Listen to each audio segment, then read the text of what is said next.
संस्कार क्या होते हैं और हर एक माता पिता का एक ये प्रश्न होता है कि अपने बच्चों को संस्कार कैसे दिए जाए। संस्कार क्या होता है? हम जब किसी बच्चे को ये कहते हुए सुनते हैं जैसे कि कोई अभद्र भाषा, अभद्र टिप्पणी, बड़ों से बदतमीजी, तो अनायास हमारे मुंह से ये निकल जाता है कि कैसे संस्कार दिए हैं। क्या माँ बाप ने यही संस्कार दिए हैं? कितना असंस्कारी या कुसंस्कारी बच्चा है।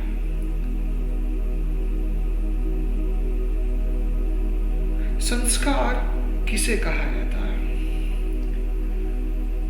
और क्या संस्कारों को हम बालक के मन पे बचपन से ही अगर कंट्रोल रखे, अंकुश डाले, तो क्या उसका परिणाम उसके व्यक्तित्व में बड़े होने पे दिख सकता है, नहीं दिख सकता?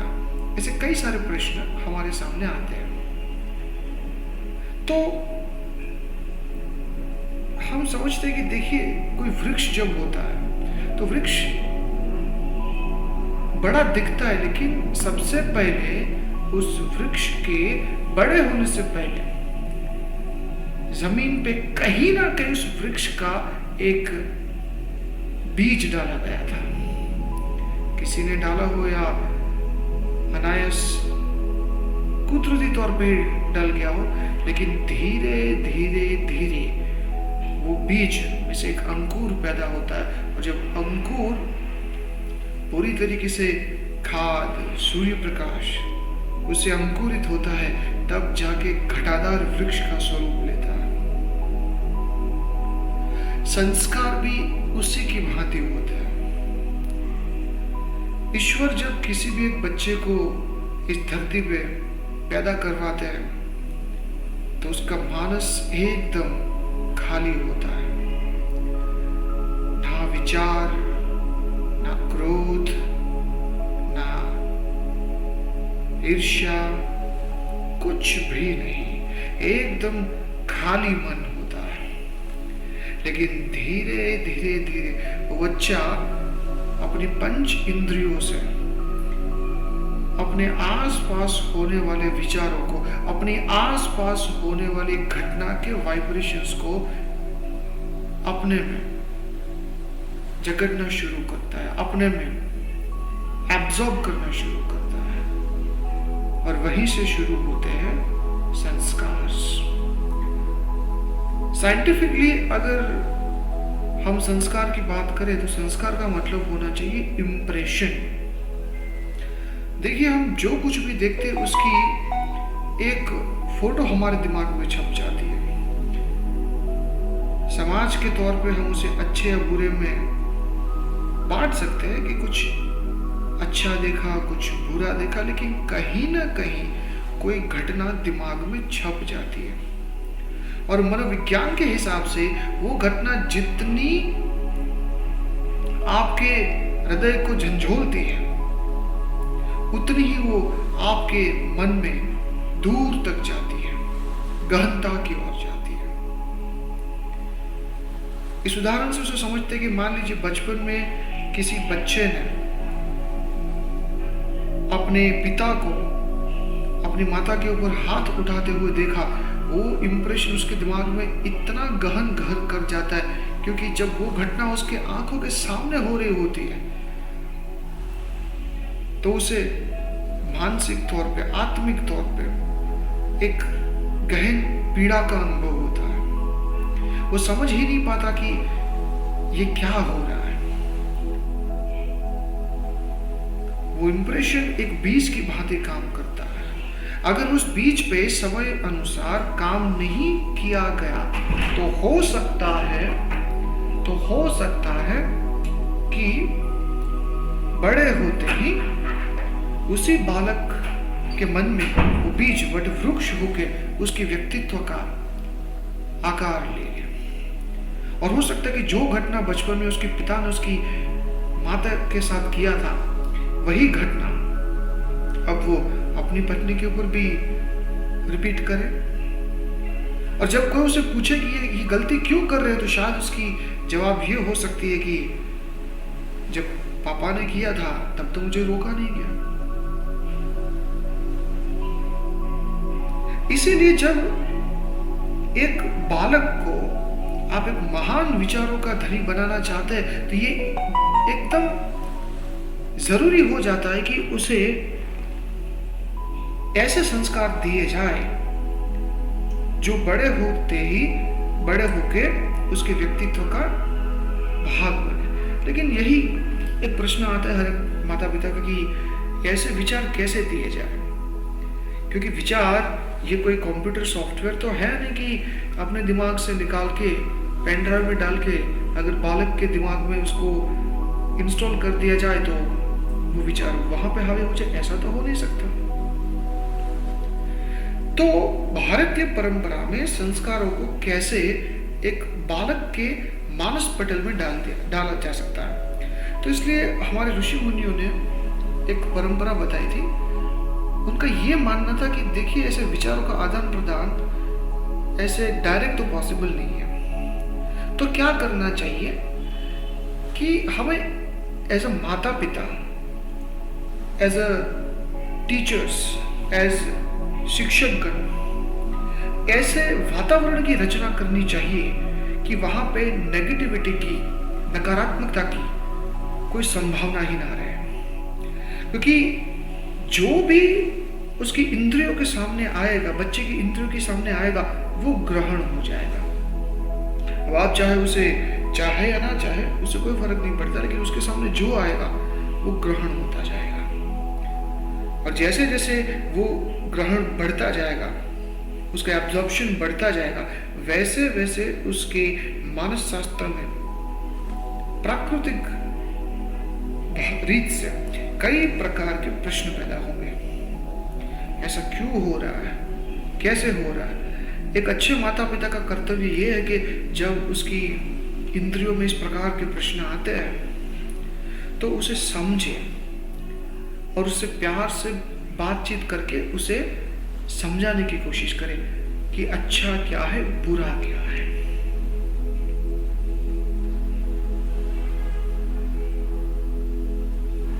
अच्छी इंप्रेशंस ही एक अच्छे व्यक्तित्व का निर्माण करती है।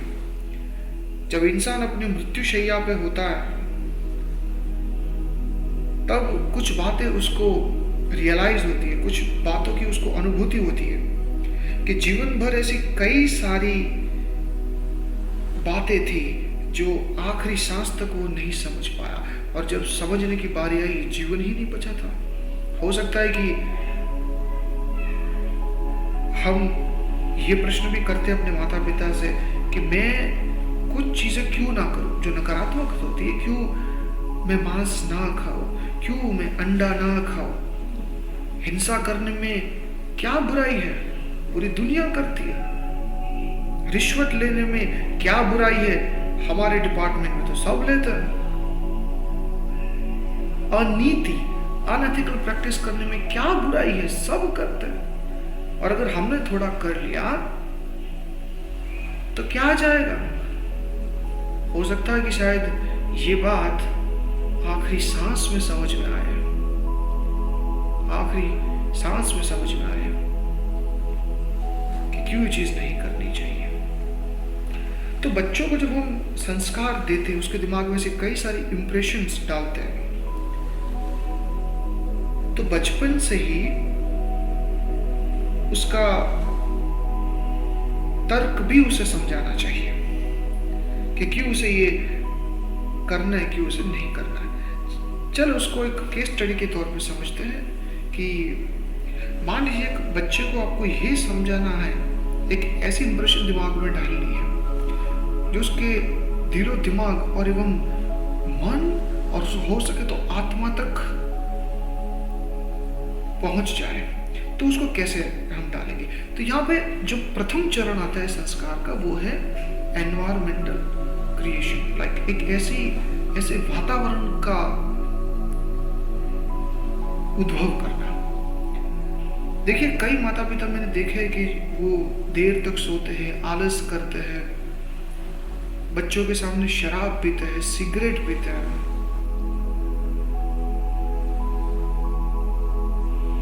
शायद एक प्रश्न ये भी आता होगा कि भाई मेरे पैसे हैं, मैंने खरीदा है, मैं पीऊंगा, उसमें बुरा क्या है, किसी को क्या? शायद आपको पता नहीं कि आप अपने बच्चों के सामने अपना ही नुकसान कर रहे हो, क्योंकि आपने कैसी वातावरण अपने घर में बनाई है, पॉजिटिव, नेगेटिव,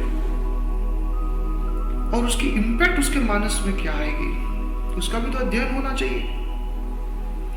और अगर बड़ा होके वही बच्चा जब सिगरेट को हाथ लगाता है और फिर आप कहेंगे नहीं, ये तुझे नहीं करना चाहिए, ये सेहत के लिए बुरा होता है,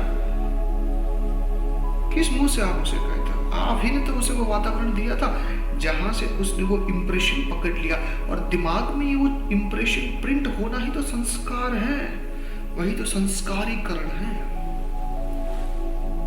वही तो संस्कारीकरण है। तो जो माता पिता बचपन से ही डिसिप्लिन्ड है, तो बालक ने अपने जीवन में शिस्त के अलावा कुछ देखा ही नहीं है। हाँ, उसके मन में कुछ प्रश्न आएंगे कि ये करना आवश्यक है, तो तार्किक रूप से उस बालक को समझाने की कोशिश करनी चाहिए कि क्यों उसे ये करना है, क्यों उसे नहीं करना है, उसके फायदे क्या है, उसके नुकसान क्या है, तब जाके वो उसके दिमाग में बैठ पाएगी।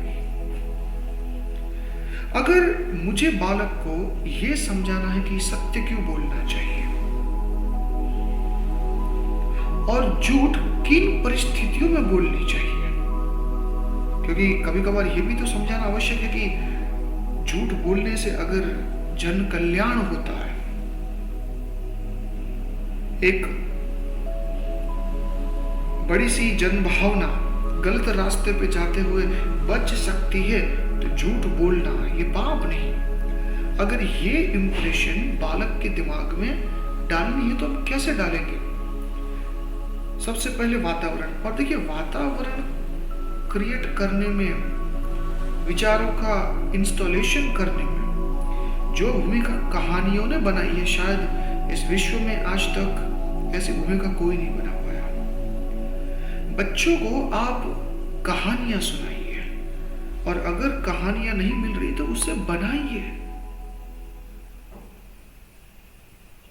झूठ बोलने से क्या क्या हो सकता है, क्षणिक स्वार्थ तो आपका सध जाएगा, लेकिन आगे ऐसे फंसोगे कि फिर वापस नहीं आ पाओगे। ये कहानियों के माध्यम से समझाइए।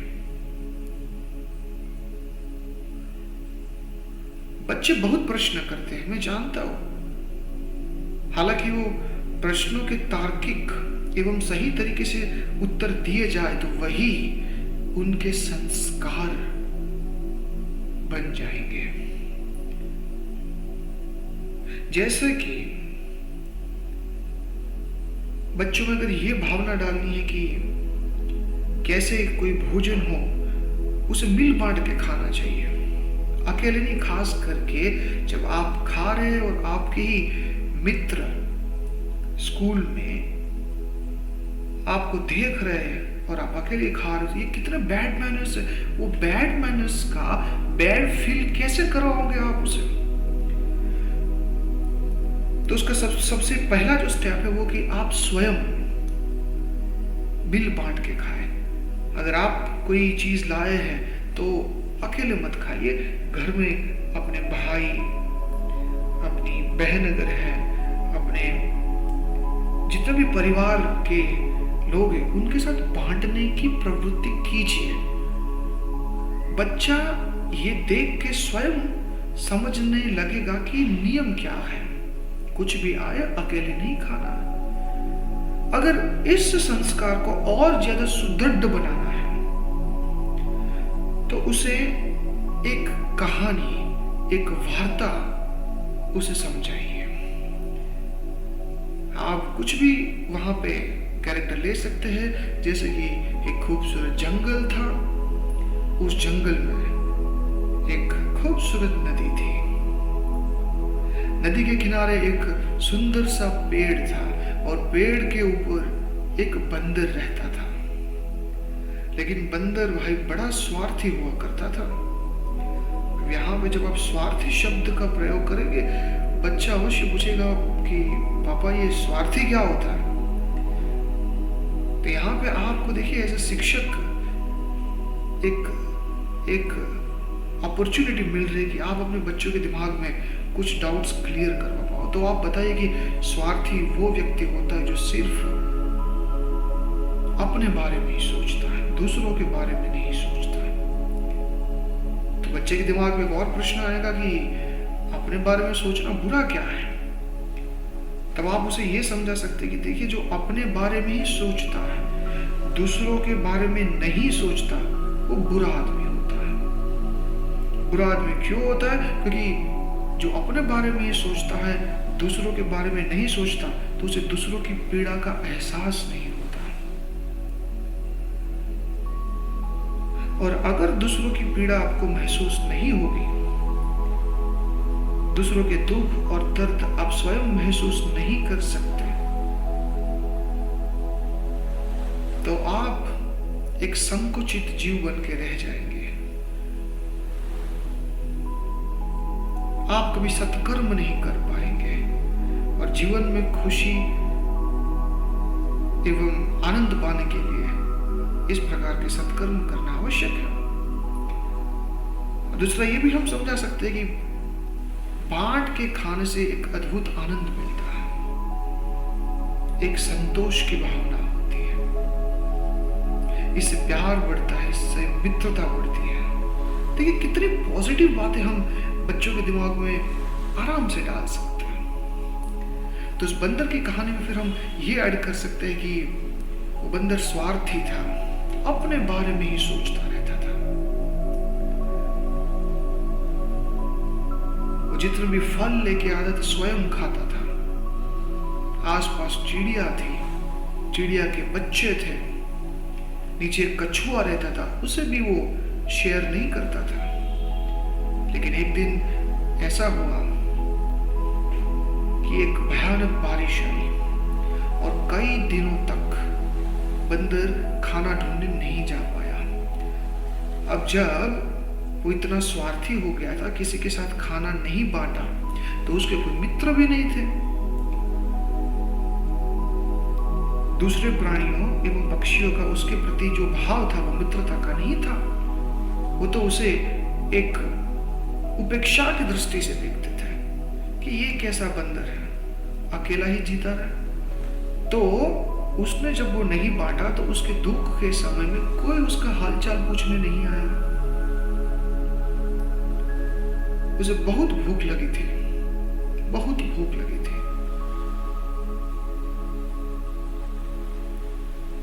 ना चाहते वो चिड़िया के पास गया और हाथ लंबा के भिक्षा मांगी कि कुछ खाने को है तो दे दे चिड़िया, बहुत भूख लगी है। लेकिन चिड़िया स्वार्थी नहीं थी, उसे भूख का अंदाजा था, तो उसने अपने खाने में से उस बंदर को कुछ भोजन दिया। उस भोजन को उसने खाया और बंदर को यह एहसास हुआ कि आज अगर चिड़िया ने भी उसी के प्रकार ही, उसकी भांति ही अगर स्वार्थीपन अपनाया होता, तो आज वो भूख की पीड़ा से मृत्यु को पा लेता। तब से बंदर का हृदय परिवर्तन हुआ और अब से वो जो कुछ भी लाता था वो मिल बांट के खाता था।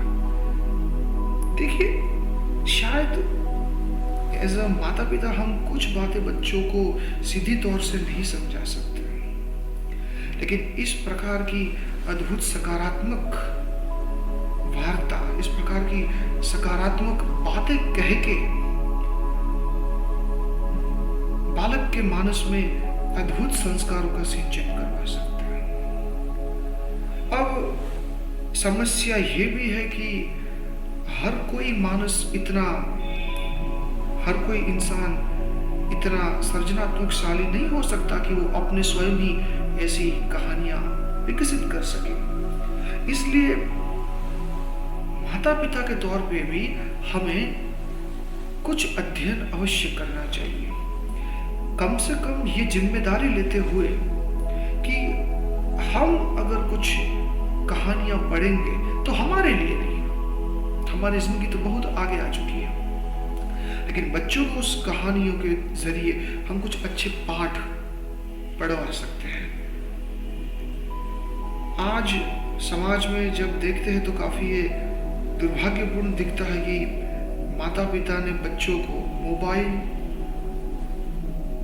टैबलेट्स एंड टीवी जैसे गैजेट्स के हवाले कर दिया है।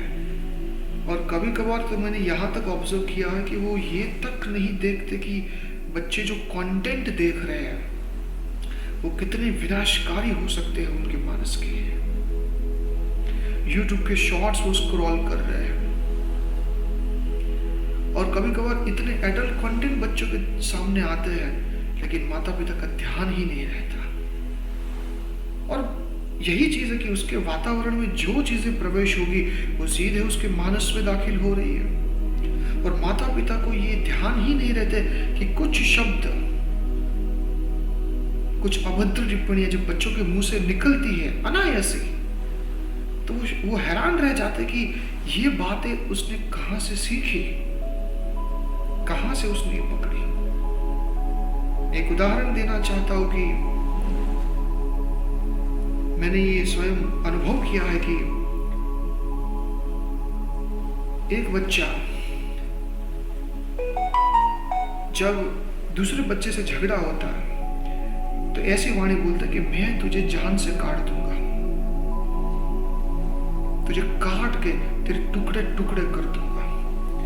जब एक 5 साल का बच्चा ऐसी वाणी बोलता है कि तुझे काट के टुकड़े टुकड़े कर दूंगा, तो अनायासी सिर्फ एज ए माता पिता के तौर पे नहीं, देखने वाले भी हैरान होना स्वाभाविक है कि ये भाषा उसके दिमाग में आई कहां से। तो बतौर माता पिता हमारी ये जिम्मेदारी बनती है, हमारा कर्तव्य बनता है कि देखो, कोई गैजेट्स देने के लिए मना नहीं है। आज के समय में गैजेट्स सबसे बढ़िया इंप्रेशन दिमाग में डालते हैं, तो गैजेट्स को देने का विरोध नहीं है, परंतु ये अवश्य देखिए कि गैजेट्स कंट्रोल्ड मोड पे होना चाहिए, किड्स मोड पे होना चाहिए। वो कंटेंट कदापि बालक ना देखने पाए जो विकृति के बीज को बोते हो। कोई बच्चा मां के पेट से महान होके नहीं पैदा होता, उसका वातावरण में से मिले हुए विचार, उन विचारों से मानस पटल में क्रिएट किए गए इंप्रेशन ही संस्कारों का निर्माण करेंगे, और वही संस्कार उसके व्यक्ति एवं चरित्र निर्माण में बहुत ही बड़ी भूमिका निभाएंगे, और वही ये तय करेगा कि बच्चा कितना सहनशील, कितना धैर्यवान, कितना बुद्धिमान और कितना महान बनेगा। हमने कई ऐसी कहानियां एवं किस्से सुने होंगे कि सरकारी पद पे बैठे होने के बाद भी भ्रष्टाचार और करप्शन करने के कई सारे मौके हाथ में होने के बावजूद भी कुछ लोगों की निष्ठा, कुछ लोगों के संस्कार इतने ऊंचे होते हैं कि वो रिश्वत नहीं लेते, जानते हैं कि उन्हें धन लाभ नहीं होगा।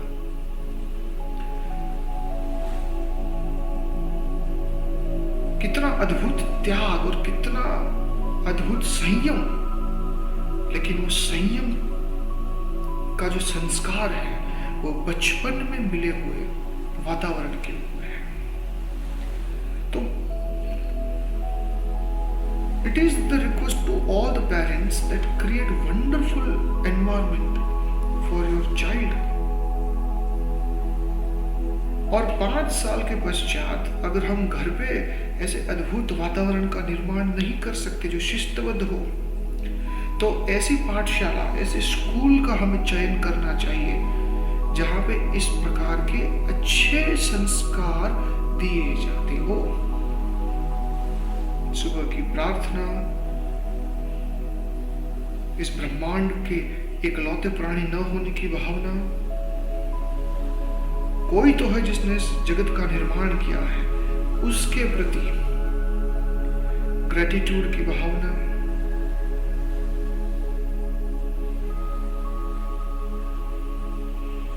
एक इंसान के तौर पे एक इंसान का क्या कर्तव्य है,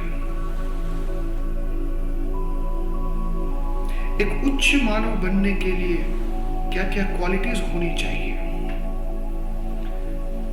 या तो घर पे हम वो वातावरण स्वयं निर्माण करें, और अगर नहीं हो सकता तो ऐसे स्थान का चयन करें, चाहे वो मंदिर हो, चर्च हो, मस्जिद हो, कुछ भी,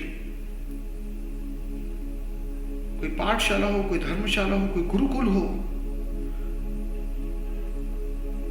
कुछ भी, वहां पे अपने बच्चों को भेजे, क्योंकि वो जो देखेगा अंत में वही सीखेगा।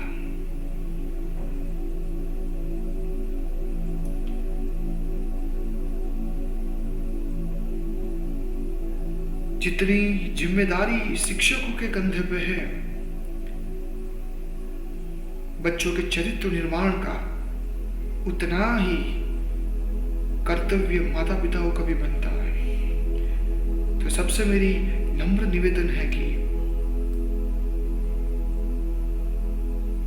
अपने लिए ना सही, परंतु अपने बच्चों के लिए, चलिए बच्चों के लिए ना सही, लेकिन इस राष्ट्र हित के लिए, इस देश के लिए हम एक ऐसा अद्भुत वातावरण बनाते हैं जिससे बच्चों के दिमाग में सकारात्मक इंप्रेशन पड़े। अब ऐसा सकारात्मक वातावरण बनाने के लिए हम क्या कर सकते हैं, ये हम जानेंगे